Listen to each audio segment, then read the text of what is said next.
Good morning.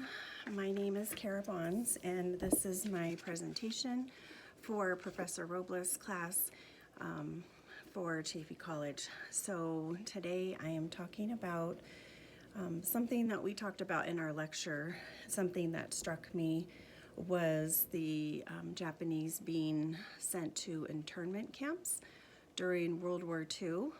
And so after watching the movie Betrayed that we watched in our lecture, I kind of went a little bit of research when I was watching the movie, how it was talking about they did different activities in the camp like it was a camp, and I was thinking it wasn't a camp. They didn't have a choice. They were forced to move there.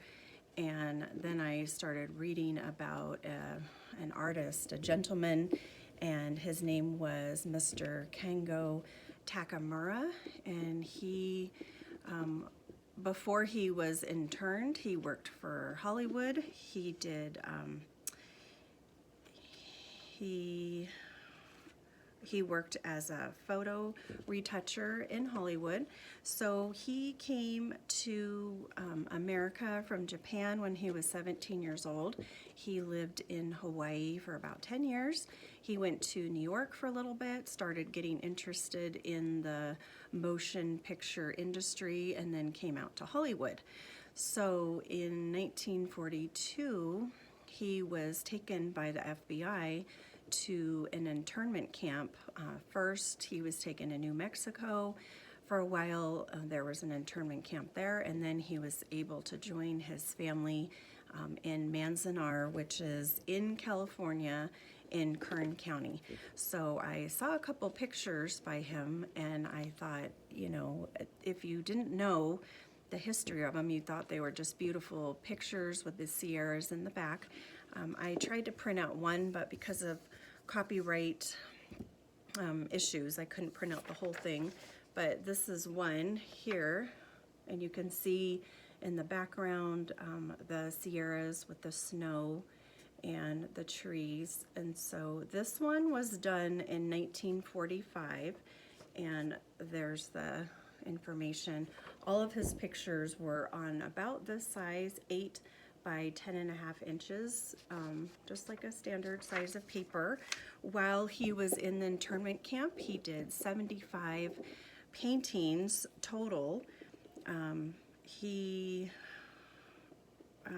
was not allowed to take pictures there, even though that was his trade.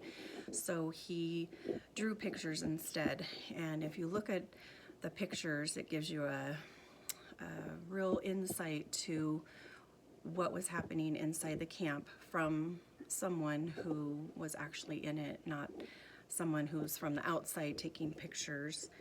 And so he was allowed to paint. I'm not sure if he did art classes with people, but his pictures are really, they're just really personal, and to me it just shows the resiliency that he had, and also that the other prisoners had, because they were prisoners despite being in an encampment that was far away from home and kind of harsh conditions.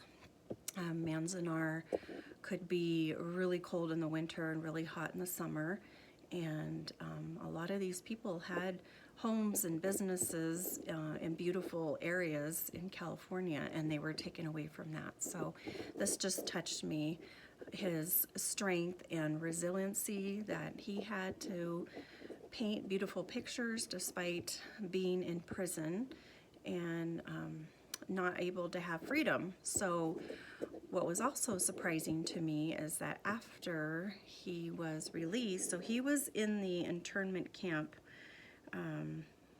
from 1942 until 1945, and after he was released, he went back to Hollywood and worked for a studio for 25 years, which is also amazing to me, that he, despite being in prison by his fellow Americans, he was still wanted to go back to work to where he went before.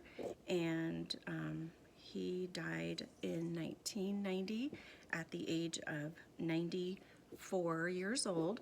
I was curious if he was a citizen, since so many citizens were in prison, and he was not. Actually, he became a naturalized citizen in 1954. So, you know, he did dedicate a lot of his life to America and doing things for them, but he became a citizen after World War II, and I just think that's pretty neat that he still wanted to become a citizen.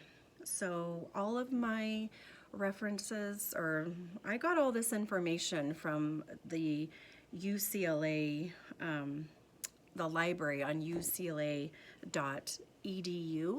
and they have really a lot of information about Mr. Takamura, some of his paintings, and also just a little bit of history about what was going on during that time. So I don't want to say I enjoyed learning about the internment camp, but it was important for me to hear this, and also from the point of view of the people who were prisoners, not kind of how I've heard it in my own history. I guess it wasn't portrayed quite as extreme as it really was. So I appreciate the opportunity to learn more about this and the other things in the class, and I have really enjoyed taking your class. Thank you, Professor Robles.